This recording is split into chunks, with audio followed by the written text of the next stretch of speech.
여러분은 능력이 부족해서 지금 자리에 있는 게 아닙니다. 능력을 국내용으로 쓰고 있기 때문입니다. 같은 재능으로 어떤 사람은 동네에서 끝나고 어떤 사람은 세계 무대에서 돈과 영향력을 득점합니다. 오늘은 13년 동안 세계 1위를 유지한 페이커의 뇌 사용 방식을 통해 왜 여러분이 이미 상위 1% 자질을 가졌는지, 왜 이 능력을 한국 안에서 쓰면 국가적 낭비인지, 그리고 세계로 나가야만 폭발하는 구조를 뻔한 위로가 아니라 과학과 데이터로 설명하겠습니다. 왜 페이커는 13년 동안 무너지지 않았을까요? 지금 이 순간 전 세계 34억 명이 게임을 하고 있습니다. 2024년 글로벌 게임 시장 규모는 약 600조 원, 삼성전자 연 매출의 2배, 대한민국 국가 예산의 1.5배입니다. 여러분이 또는 여러분의 친구, 가족, 주변 사람들이 지하철에서, 집에서, 화장실에서 매일 접속하는 그 600조 시장, 그 세계에서 한 사람이 13년째 1위입니다. 그의 이름은 페이커 이상혁. 2024년 11월 런던 세계 최고의 게임 대회 결승전 중국 최강팀을 3대2로 꺾고 우승합니다. 세계 최고 대회 6번 우승. 수많은 팀이 있지만 전 세계 어떤 팀도 한 번 이상 우승한 팀이 없었습니다. 2위 기록은 3회. 그것도 극소수입니다. 그런데 이상한 점이 있습니다. 더 놀라운 건 시간이라는 것입니다. 2013년 17살의 데뷔, 그해 바로 우승. 2024년 28살 또 우승. 13년 동안 단 한 번도 팀을 옮기지 않았습니다. 게임 프로 선수의 평균 수명은 2년에서 3년. 20대 중반이면 대부분 은퇴합니다. 그런데 페이커는 13년째 세계 최정상. 당신이 직장을 13년 다니는 동안 페이커는 13년 동안 세계 1위를 지켰습니다. 그의 가치는 돈으로도 증명됩니다. 연봉 추정치 연간 70억에서 100억 원 이상. 국내 프로야구, 축구 최고 연봉자의 수배입니다. 중국에서 240억 원 플러스 백지 수표를 제안했지만 거절하고 한국에 남았습니다. 그가 부상으로 결장했던 2023년 여름, 리그 전체 시청자 수가 폭락했습니다. 그가 곧 리그입니다. 2024년 게임 제작사는 공식적으로 전설의 전당을 만들었고 페이커를 첫 번째 헌액자로 선정했습니다. 해당 종목의 상징 그 자체, 전 세계가 공인한 전설입니다. 가장 많이 우승했고 가장 오래 현역이며 가장 많은 돈을 벌지만 단 한 번도 팀을 떠나지 않은 유일한 선수, 페이커 이상혁입니다. 페이커는 처음부터 천재였을까요? 사람들은 페이커를 천재라고 부릅니다. 그게 가장 편한 설명이니까요. 나는 천재가 아니니까 라고 스스로를 납득시킬 수 있으니까요. 하지만 역사를 보세요. 사라진 천재는 훨씬 많았습니다.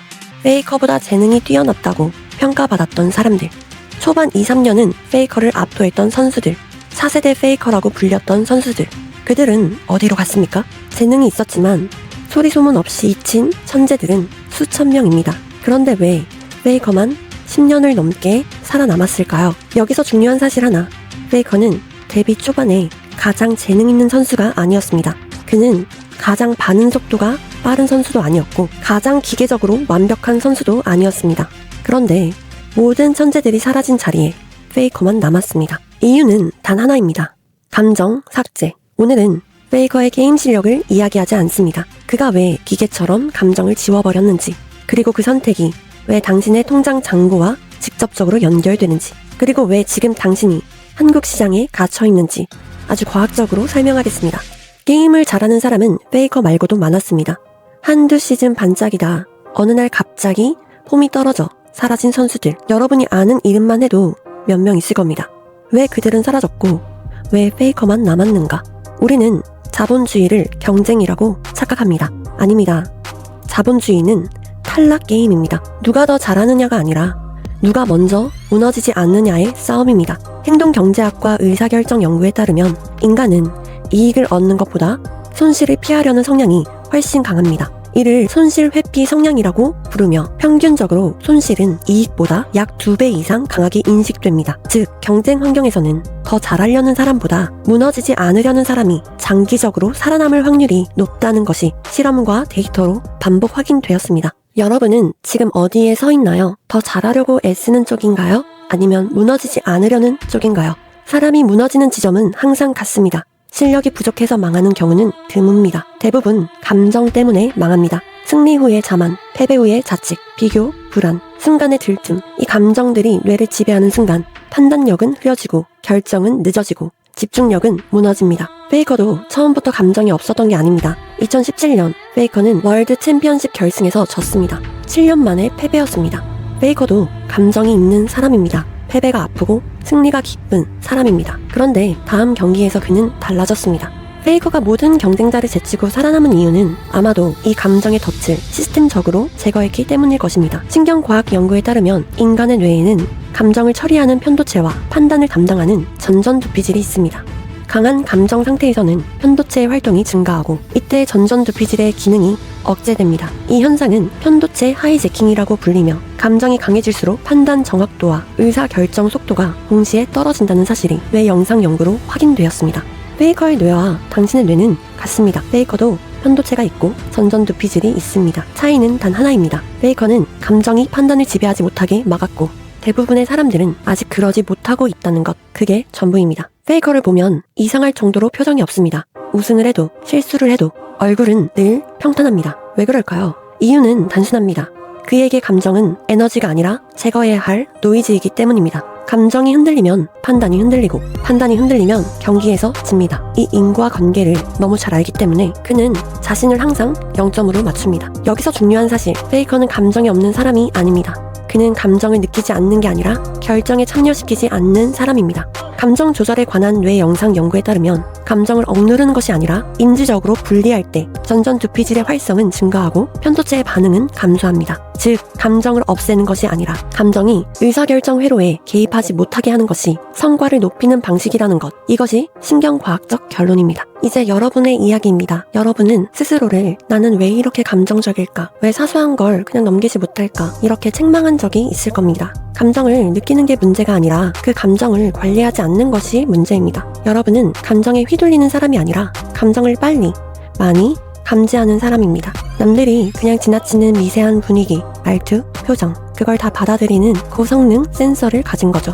페이커도 그렇습니다. 그는 모든 흐름을 느낍니다. 상대의 작은 실수, 게임의 미묘한 균열, 그걸 그냥 기분으로 처리하지 않았어요. 그는 감정을 판단의 근거, 데이터로 바꿨습니다. 지금 여러분은 그 감정 감지력을 자기 비하와 눈치 보기에 쓰고 있습니다. 그래서 매번 스스로를 먼저 상처내죠. 하지만 감정은 여러분을 찌르라고 있는 게 아닙니다. 읽고 분류하고 활용하라고 있는 겁니다. 느낀다는 건 약점이 아닙니다. 느낀 걸 그대로 믿는 게 문제일 뿐입니다. 감정을 섞지 말고 의미만 뽑아서 쓰세요. 불안은 신호고, 서운함은 정보고, 불편함은 경고입니다. 그걸 데이터로 쓰면 여러분은 훨씬 강해집니다. 페이커가 그랬던 것처럼요. 페이커는 유흥도, 과시도, 불필요한 소비도 거의 없습니다. 돈이 없어서일까요? 아니죠. 연봉이 100억인 사람이 돈이 없을 리가 없습니다. 그럼 금욕주의자일까요? 성인군자일까요? 페이커도 20대 남성입니다. 친구들과 놀고 싶고, 맛있는 거 먹고 싶고, 쉬고 싶고, 게임 말고 다른 것도 하고 싶은 사람일 겁니다. 그런데 그는 의도적으로 도파민을 통제합니다. 이유는 단순합니다. 처음엔 재미로 시작했습니다. 게임이 좋았고 잘하고 싶었고 그래서 더 했죠. 좋아하는 걸 하니까 덜 힘들겠지. 좋아하는 것도 일이 되면 힘듭니다. 열정이 식어서가 아니라 책임과 기준이 생기기 때문입니다. 매일 12시간 같은 게임, 지면 안 되는 경기, 팬들의 기대, 성적표. 아무리 좋아해도 이건 힘듭니다. 그런데 페이커는 뭘 바꿨을까요? 재미를 버린 게 아닙니다. 재미를 대하는 태도를 바꿨습니다. 재밌냐 안 재밌냐에서 성장하고 있냐로 기분 전환이 아니라 발전의 도구로 쓴 겁니다. 그래서 힘들지만 버틸 수 있었던 겁니다. 페이커는 도파민을 없앤 게 아닙니다. 관리한 겁니다. 즉각적인 재미에 뇌를 맡기지 않고 재미없는 구간을 견디고 실력에서 오는 보상을 선택했습니다. 아무 재미나 다 같은 재미는 아니다. 이제 재미없어 라고 말할 때 진짜 문제는 뭘까요? 더 강한 자극에 익숙해진 겁니다. 쇼폼을 보다가 영화를 보면 지루합니다. 연속으로 이기다가 한 번 지면 재미가 확 떨어집니다. 뇌가 더 센 자극을 찾기 시작하면 같은 일도 점점 시시해집니다. 페이커는 이 함정을 피했습니다. 승리의 순간만이 아니라 어제보다 나은 플레이, 새로운 이해, 팀과의 호흡, 거기에서 보람을 느꼈습니다. 자극의 크기가 아니라 의미의 깊이에서 동기를 찾았습니다. 그래서 10년이 넘도록 그 자리를 지킬 수 있었던 것입니다. 결론은 간단합니다. 좋아서 시작한 걸 끝까지 가는 사람은 드뭅니다. 자기가 맡은 일을 좋아서 하는 사람도 드뭅니다. 베이컨은 좋아하는 것 위에 관리와 선택을 얹었습니다. 딱 하나만 물어보세요. 지금 이 즐거움이 나를 회복시키는가 아니면 소모시키는가? 그 답이 모든 걸 바꿉니다. 많은 고학력자들이 여기서 멈춥니다. 나는 대기업 대리다. 나는 명문대 출신이다. 나는 이런 사람이다.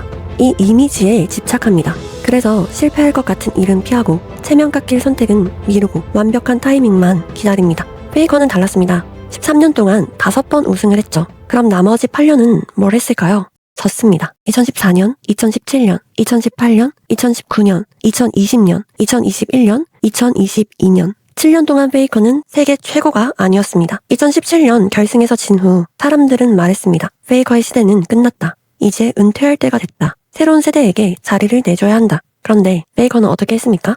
그는 스스로를 완성된 전설로 규정하지 않았습니다. 그는 오늘도 증명 중인 사람이었습니다. 그래서 슬럼프가 와도 자아가 무너지지 않았습니다. 2023년 7년 만에 우승, 2024년 또 우승, 2025년 또다시 우승. 베이컨은 7번 실패했지만 8번째에 다시 일어섰습니다. 심리학에서 이를 고정된 정체성 문제라고 부릅니다. 자아를 특정 이미지에 고정할수록 실패는 곧 자아 붕괴로 인식되어 도전을 회피하게 됩니다. 반대로 정체성을 과정으로 인식하는 사람들은 실패를 정보로 처리하며 장기 성과를 유지합니다. 여러분은 지금 자신을 무엇으로 규정하고 있습니까? 완성된 이미지입니까? 아니면 진행 중인 과정입니까? 베이커도 실패했습니다. 베이커도 무너졌습니다. 베이커도 비난받았습니다. 차이는 베이커는 그것을 자아 붕괴가 아니라 데이터로 받아들였다는 것. 그게 전부입니다. 여러분은 능력이 부족해서 멈춘 게 아닙니다. 여러분의 인생에는 통제되지 않은 변수가 너무 많습니다. 기분에 반응하고 불안에 흔들리고 관계에 휘둘리고 결정을 미룹니다. 이건 성격 문제가 아닙니다. 시스템 부재입니다. 베이컨은 의지로 버틴 게 아니었습니다. 환경과 구조를 바꿔 변수를 삭제했습니다. 자기통제 연구에 따르면 의지는 소모되는 자원이며 환경과 시스템으로 외주화하지 않으면 장기 유지가 어렵습니다. 상위 성과자들은 의지를 믿지 않고 결정 피로와 감정 자극을 구조적으로 제거합니다. 지금이 엄청난 기회의 순간이라는 것 알고 계신가요? 많은 사람들이 AI 때문에 일자리가 사라진다고 걱정합니다. 하지만 동시에 새로운 기회가 폭발적으로 열리고 있습니다. 특히 한국 인재들에게는 더욱 그렇습니다. 질문 하나 하겠습니다. 여러분은 지금 어떤 시장을 보고 계신가요? 2025년 한국 GDP 1.86조 달러, 2025년 전 세계 GDP 약 110조 달러. 한국은 전 세계 경제의 약 1.7%입니다. 지금 대부분의 사람들이 보고 있는 시장은 전 세계의 1.7%입니다.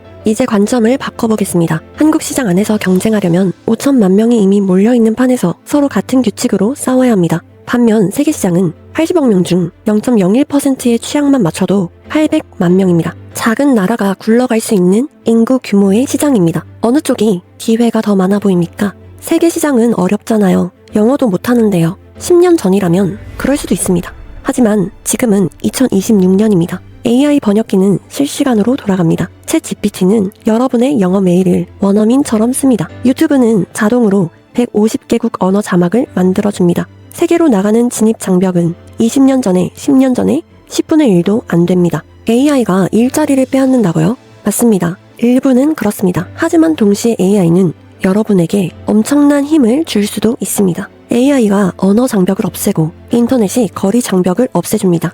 이제 한국의 작은 화장품 브랜드 제품이 미국 소비자에게 팔리고 한국의 스타트업 서비스가 유럽 기업의 업무 도구로 쓰이고 한국 중소기업이 만든 영상, 보안, AI 기술이 전 세계 플랫폼에 탑재됩니다. 10년 전에 불가능했던 일이 이제는 기본입니다. 페이커를 보세요. 그는 한국에 있었지만 세계를 상대로 했습니다. 한국 게이머 5천만 명이 아니라 세계 게이머 34억 명을 상대로 했습니다. 그래서 13년 동안 세계 정상에 있습니다. 지금 한국 인재들에게 필요한 건 두려움이 아니라 관점의 전환입니다. 여러분이 디자이너든 개발자든 작가든 마케터든 크리에이터든 이제는 구멍가게 사장님도 글로벌로 나갈 수 있습니다. 더 이상 한국 시장에 갇혀있을 이유가 없어요. AI는 여러분의 경쟁자가 아닙니다. 우리가 쓸 도구입니다. 언어가 문제였다면, 시장이 좁았다면 AI가 인터넷이 해결해줍니다. 기회가 없다고요? 지금이 가장 큰 기회입니다. 이제 남은 장벽은 단 하나입니다. 나는 안 돼. 라는 생각. 그게 전부예요. 한국은 1.6%입니다. 나머지 98.4%가 기다리고 있어요. 여러분의 재능과 여러분의 콘텐츠와 여러분의 서비스를 말이죠. 지금이 한국 인재들에게 가장 큰 기회입니다. 이 기회를 놓치지 마세요. 사람을 멈추게 하는 건 의지가 약해서가 아니죠. 통제되지 않은 감정과 자극이 계속 판단에 개입하는 구조 때문입니다. 그래서 이걸 한번 확인하는 행동을 해보세요. 의지를 실험하는 게 아니라 구조를 확인하는 과정이에요. 첫째, 감정 로그 7일. 하루 3번 아래 감정이 느껴질 때 감정과 원인만 기록해보세요. 불안, 분노, 짜증, 들뜸, 과도한 기대, 무기력. 분석하거나 평가할 필요가 없습니다. 그냥 기록만 해보세요. 둘째, 도파민 차단 슬롯. 하루 1시간 즉각적인 보상이나 감정 반응을 주는 모든 것을 차단해보세요. 예를 들어 쇼츠, 메신저, 음악, 뉴스, 가십거리, 간식, 배달, 카페인.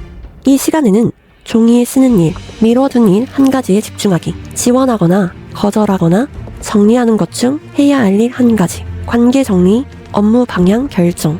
멍 때리고 그냥 쉬는 시간이 아니라 한 번에 한 가지의 선택 또는 정리가 반드시 포함되어 있어야 합니다. 1시간이라는 시간은 판단 회로가 다시 주도권을 가져오는 최소 단위이기 때문에 10분, 20분은 효과가 없습니다. 미뤄둔 일 하나만 해보세요. 도파민 차단 슬롯은 집중하는 시간이 아니라 결정하는 시간입니다. 더 열심히 살라는 말이 아닙니다. 감정과 자극이 빠졌을 때 판단이 어떻게 달라지는지 직접 확인하라는 거예요. 이 두 가지만 해도 자기 인생을 통제하고 있다는 감각이 처음으로 생길 겁니다. 사람들은 페이커의 연봉과 명예를 부러워하죠. 하지만 부러워해야 할 건 재능이 아니라 시스템입니다. 페이커는 운과 실력만 좋아서 성공한 게 아닙니다. 감정을 통제했기 때문에 모두가 떠날 때 끝까지 남아있었던 사람입니다. 지금 여러분 인생에서 여러분을 가장 가난하게 만드는 감정은 무엇입니까? 한번 적어보세요. 자신의 약점을 글로 적는 순간 통제는 시작됩니다. 감정을 데이터로 전환하고 도파민을 통제하고 정체성을 고정하지 않는 시스템. 이 시스템은 페이커의 DNA에만 있는 게 아닙니다. 여러분도 실행할 수 있습니다. 그리고 마지막으로 하나만 더 보겠습니다. 이 작은 나라에서 왜 이렇게 많은 분야의 세계적인 인물이 나올까요? e스포츠에서 페이커, 음악에서 BTS, 영화에서 봉준호, 스포츠에서 손흥민, 기업에서 삼성과 현대. 우연 같습니까? 아닙니다. 이건 유전의 문제가 아니라 환경과 선택의 문제입니다. 우리는 이미 세계 무대에서 살아남는 사고, 구조를 수없이 증명해 왔습니다. 문제는 그걸 재능 있는 소수의 이야기로 치부해 버린다는 겁니다. 페이커도 처음에는 아무도 아니었습니다. 17살의 평범한 게이머였습니다. 그런데 그는 시스템을 만들었고 13년 동안 그 시스템을 유지했고 결국 세계를 정복했습니다.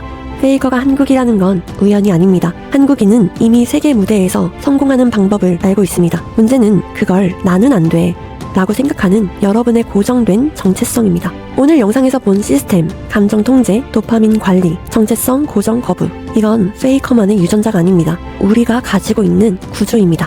여러분의 분야에서도 그대로 적용 가능한 구조입니다. 이제 질문은 하나입니다. 여러분은 감정에 끌려가는 쪽을 택할 건가요? 아니면 끝까지 남아있는 쪽을 택할 건가요? 여러분은 페이커를 천재라고 치부하며 아무것도 안 할 건가요? 아니면 페이커의 시스템을 복사해서 여러분의 분야에 적용해 보실 건가요? 여러분도 할 수 있습니다. 지금은 한국 시장에서 서로 싸울 때가 아닙니다. 한국 개개인이 세계로 나아가야 할 때입니다. 페이커가 증명했습니다. 한국인은 세계 1위를 할 수 있습니다. 앞으로도 증명하는 사람들에 대해서 얘기해 드릴 것입니다. 그 중에 한 명이 여러분이 될 것입니다. 이상 현명이었습니다.